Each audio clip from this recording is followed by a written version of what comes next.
tinatalikdan ang aking nakaraan, ang aking lumang buhay, ay aking tinatanggap ngayon ang bagong buhay na galing sa iyo.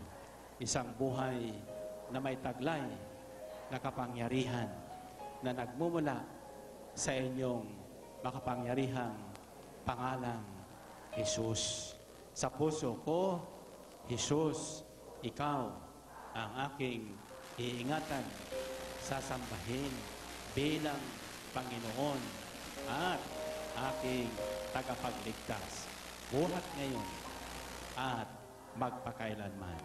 Amen? Amen. Okay, baba ang inyong mahawak kamay and find your partner. Find your partner, and this time, lagay nyo lang inyong kamay sa balikat ng inyong kapartner. Balikat. Balikat. Ako ay mananalangin para sa inyo. Lalo po dyan sa may mga kapansanan, makinig po kayo. Bawat panalangin ko, tatapikin nyo ng 3 ang balikat ng kapartner nyo kasabay ng pagsabing Amen, Amen, Amen. Sige nga. Nakasan nyo para mabali ang balikat na yan. Para maramdaman nila at para sumaka nila ang kapangyarihan ng Panginoong Hesus na sumali na sa atin. Tatandaan nyo, kasama natin ang Panginoong Hesus. Kaisa natin siyang gumagawa at siya rin nag-uudyok sa atin ng lahat ng ating gagawin at dapat nating gawin. Okay. Sa dakilang pangalan ni Kristo Hesus, samot dalangin ko na ang kapangyarihan na galing sa Kanya dumaloy sa inyong katawan.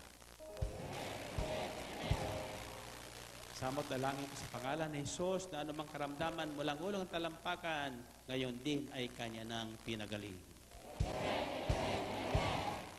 Sa dakilang pangalan ni Jesus, samot dalangin ko ng inyong pananalig at panampalatay umunlad at lumakas ngayon din. Samot dalangin ko sa pangalan ni Jesus na sa pagdating nyo sa inyong mga bahay, ang himalang inyong inaasahan ay naruruna. Maniwala kayo?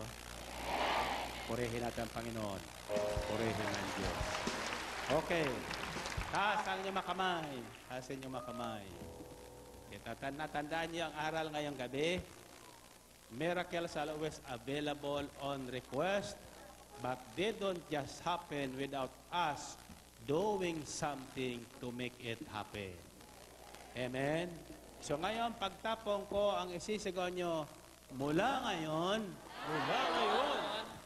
susunod na ako. Susunod na ako. Sabihin, kung anumang aral narinig natin, isabuhay natin. Amen ba?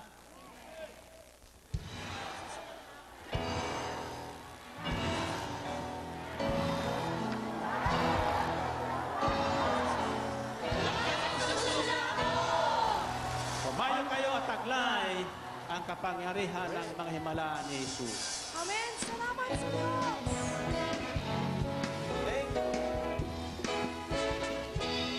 Pumayo tiyayag purihin siya, at ating ibon niya'y awitan siya.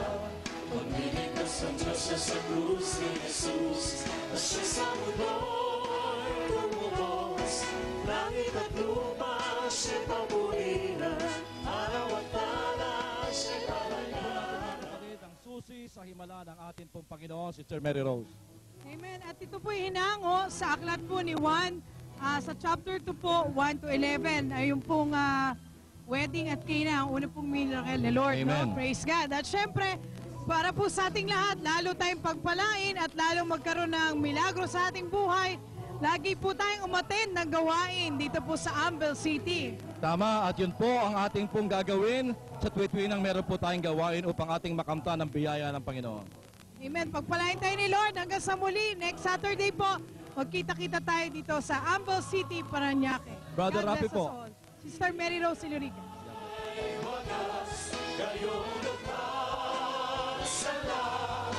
Pag-ibig niya sa inyo ay sapat.